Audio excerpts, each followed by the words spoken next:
సెక్రటరీకి మీ కాలనే ఆఫీసర్గా పోవాలి. ఆ విధంగా మీ పిల్లలు ఆ రోజు నేను చూడాలి. ఎందుకంటే మీ పిల్లలు మీ కాలనే ఐఏఎస్ ఆఫీసర్ అయి మీ దాంట్లో పోవాలి. ఆ విధంగా గురుకులాలు చదివిన వాళ్ళు చాలామంది, బీసీ ఎస్సీ ఎస్టీ గురుకులాలు చదివిన వాళ్ళు, మైనారిటీ గురుకులాలు చదివిన వాళ్ళు చాలామంది గ్రూప్ 1 గ్రూప్ 2 గ్రూప్ 1 సివిల్ సర్వీస్లో డాక్టర్లుగా ఇంజనీర్గా సెలెక్ట్ అవుతున్నారు. మీరు అందరూ చదివించే స్తోమత ఉంటే ఓకే, మీరు చదివించండి.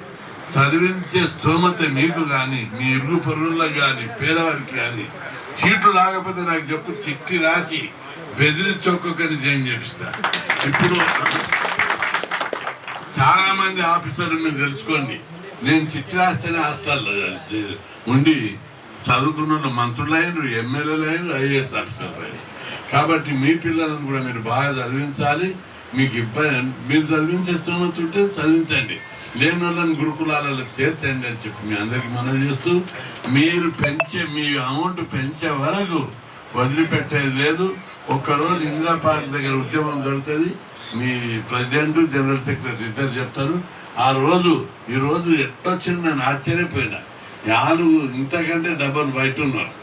ఇంతమంది రావడం చాలా ప్రభుత్వానికి తప్పనిసరి రిపోర్ట్ పోతుంది.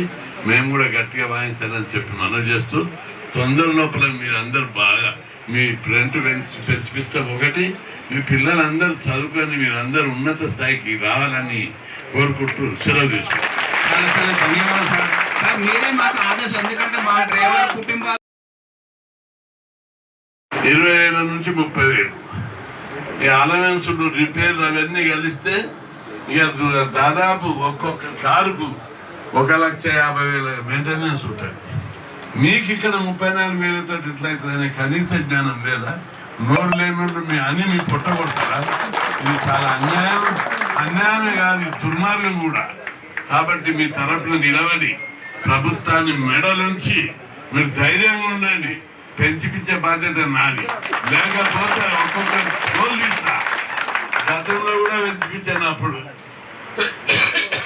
అప్పుడు మీ అసోసియేషన్ లేదు. అప్పుడు యాదవ్ ఇంకా ఎవరో కొందరు వచ్చినప్పుడు పోయి పర్సనల్గా నా రిప్రజెంటేషన్ బీచ్ స్థానం నుంచి ఇచ్చి పెంచిపించిన, 2 సార్లు పెంచిపించిన.